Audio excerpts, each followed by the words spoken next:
Hello everybody, this is Yellow and I'm back with Recettear or whatever you want to say, whatever you want to call it. This is actually one of my not new, but one of my favorite games I've ever played in my life because of its uniqueness. Now, let me get right out started here. If I remember how to do this. There we go. Whoops, forgot to click. Click new game. There we go. So it's Arrows ZX, and I forgot how to play it. It's been a little bit since I last played it because ever since I started my YouTube I stopped. Okay, so this is a Japanese anime style game. Now it's very generic. Not dialogue's very cheesy, you know, typical anime style. Now, if you guys are not into this anime style, I suggest you not look into this game too much, but this is still a game to look at because this is such a great, unique game. If not for its freaking uniqueness, but also its playstyle. So, for people who do not want to watch this, I will skip to the actual gameplay because, well, I think that's what you guys want to see. So I'll skip the events for now, unless you guys want to see me play some of this. That's another story. But alright, so your job is your dad was an adventurer who went out to fight the demon lord, and he probably died and left you with a very big debt. Now you're his daughter, and you are trying to rebuild the shop, pretty much. And what you have to do is pay a debt every week, and each week the debts get bigger and bigger and bigger till it gets ridiculous. Now, it is hard to do on your first few tries, or because it's very hard to do. But there is a sort of like a new game plus system, except it's a game over plus system, where after you lose and not pay a debt, you carry over all your stuff to your next game, which is actually pretty cool. Now, let's skip these events. Oh, whoops. Why am I going forward? Hello?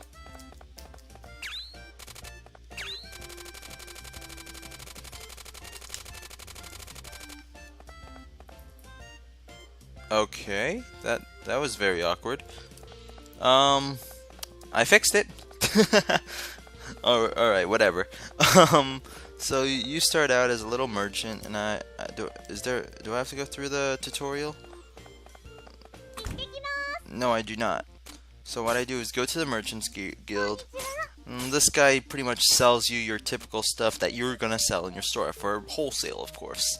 So, of course, for someone like me, I always like having something big and then something small. And then now, yep, that's perfect. And we go straight to the game. Now, this entire game is I know how to do this.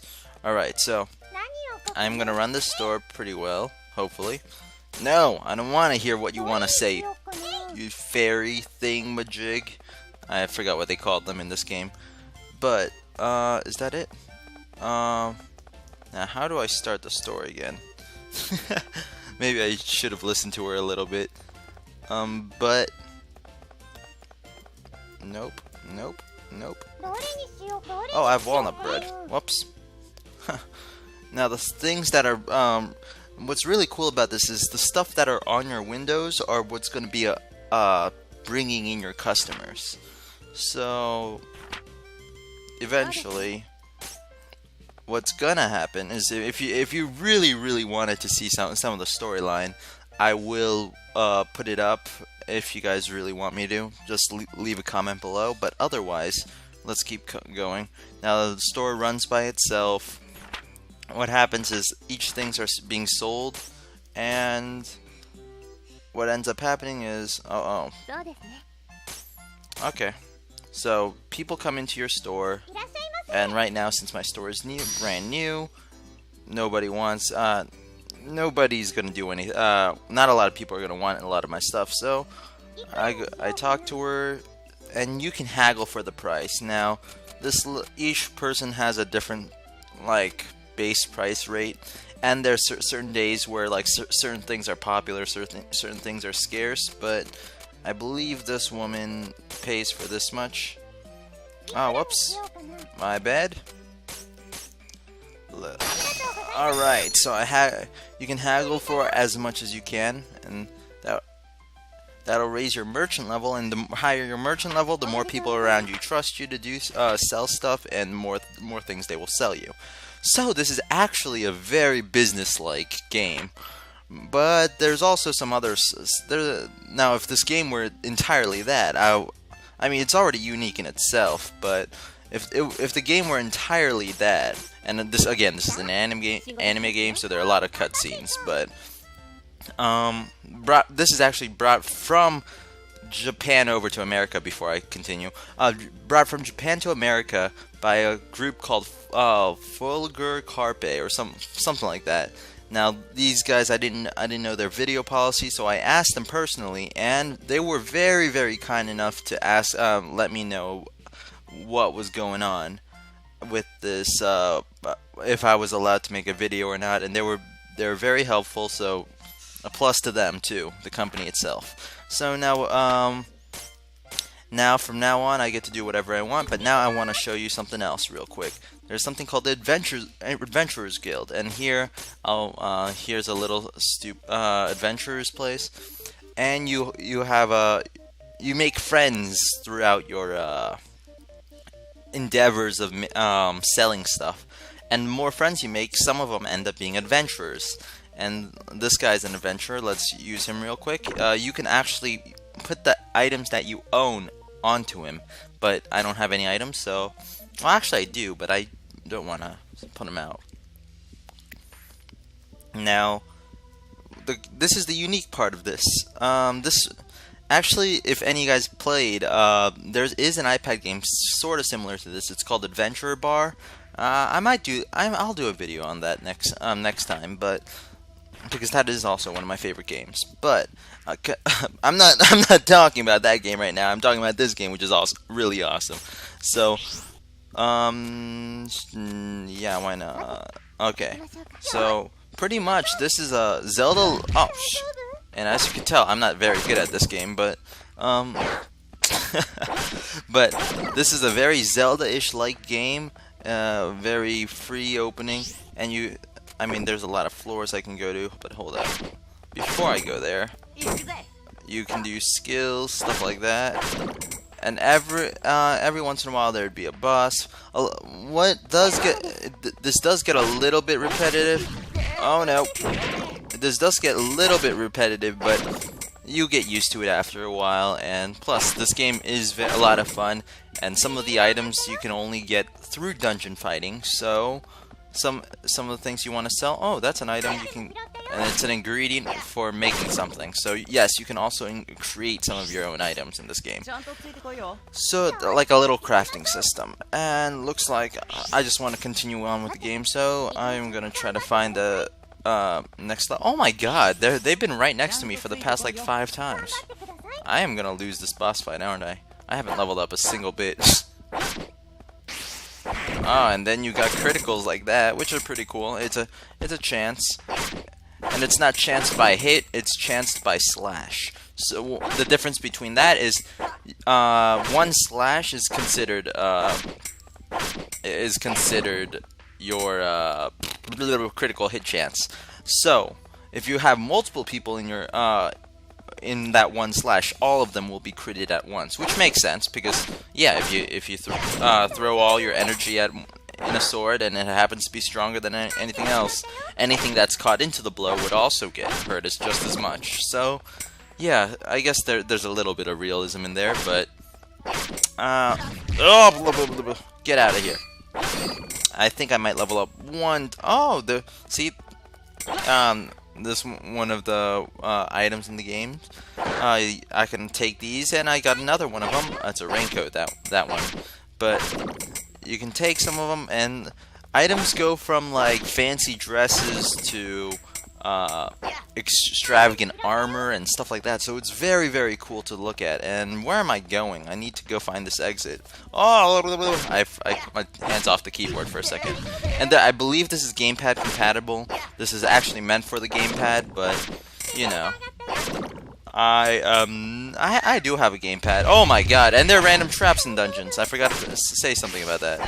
And there's a, oh yeah, and I forgot that also matters too. The positioning of where you hit the person, like behind them, will pretty much double your damage onto them. And it's very interesting. I mean, it's sort of Zelda-like, but sort of RPG-like. Now, I don't think there is a boss here. If I, whoops.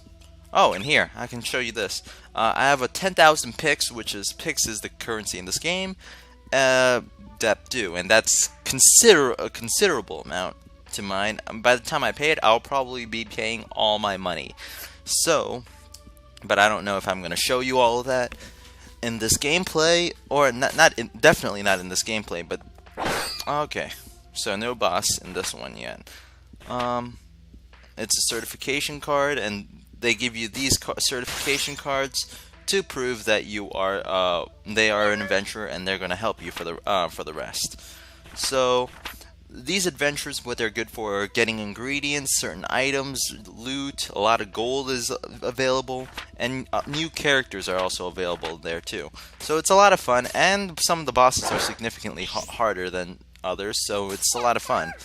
It's even harder than Zelda, to say so myself. So these are all the things that you're going to keep after you beat the boss. Now what I'm going to do is, if you guys hear a phone in the background, I apologize, I don't know. Hold up. The market works the same way as the Merchants Guild, and the pub just gives you information about people. And going around the pub, the town square helps you meet people. But before that, let's show you some of the more selling. There was actually, if I had my old save file, I'd definitely show it to you. I do not want to sell those actually. But, and if you can get used to the Japanese talking, I mean, some people, I'm a huge anime fan, so you can't, I really enjoy stuff like this, but I know a lot of people, it's not to everyone's taste, so, you know, you got that stuff too. God damn it, I'm dying, I'm coughing up a lung. Okay, so this guy, he's done telling me, hi, could I purchase this? And I'm like, oh, sure, pay an extra 23%. What's really awkward is this guy actually owns a weapon shop, and that I buy for, I don't even know. But he gives me his stuff. Then other people are gonna ask me, this old man, he sang one, he's played. Oh wait, he did one. He played knick-knack on my thumb. Okay. And each person has their own like ideal place. On certain days, certain things sell for like 3 times as much or 10 times as much, but yeah, that's stuff you figure out as you play the game. So like, it took me a while for my haggling skills and stuff like this to be great. So don't be discouraged when you first play this game and realize half the time when you're haggling, it's not working out as properly. So I guess there's no harm in going out, and I can't really do anything, can I? So what I'm gonna do is I'm actually gonna open my store one more time, and I think this last opening will be my end of this episode. If you guys want to see more of this stuff, oh hey B-Dizzle, you're playing Dark Souls 2 like everybody else is. I wish I had Dark Souls 2. I don't own that game. I will buy it eventually, but Alright, so, I completely forgot about this. So, when you sell to your adventurers eventually come into your store, and this is the adventure you saw me using earlier. When you sell to your own adventurers, they keep that item, and this guy's actually really poor, so, when you sell to your own adventurer, you get they get a stat boost, and they keep that item for as long as they have. Now, another thing you have to notice about this is some characters have low budgets and high budgets, and depending on your budget, it affects things later on in the game, but you guys don't have to know about that yet. So pretty much what it is the more you sell them to at a proper price, the more happiness they have with you, the better they will sell to you. So look at this. This guy's gonna buy something big for me. So, all right. So I just got, and I got merchant level 2. So that unlocks a few things. And that pretty much ends this episode right here, this day right here, and it tells you the profits of the day, exceeds expectations, mainly because I played this game many a time, but ever since I restarted my computer when I started YouTube, that did not, I lost that information. But anyway, this is a great game. You guys should definitely check this out, and that she was probably telling me about an event, but you guys should definitely check this game out. I think their name was Carpe Fulgur. Now that I'm thinking, not Fulgur Carpe. I don't know. It's some Latin thing. Something about fish. I think carpe is fish. I don't know. If I could be totally wrong here. And so anyway, you guys should totally check this game out. It's like 15 bucks on Steam. It's totally worth it. There's a whole bunch of post-game replay value. It's a lot of fun. Make sure you check this out. This was Yellow. If you like this video, give me a thumbs up. If you want to see more of this kind of stuff, more games that I liked, and sorry about the little border, little bit of blue and gray on top, but if you like this video and you want to see more, please subscribe to my channel, and please tell your friends. It's so easy and it helps me out a lot. Thank you very much, and I'll see you guys in the next video. Bye bye.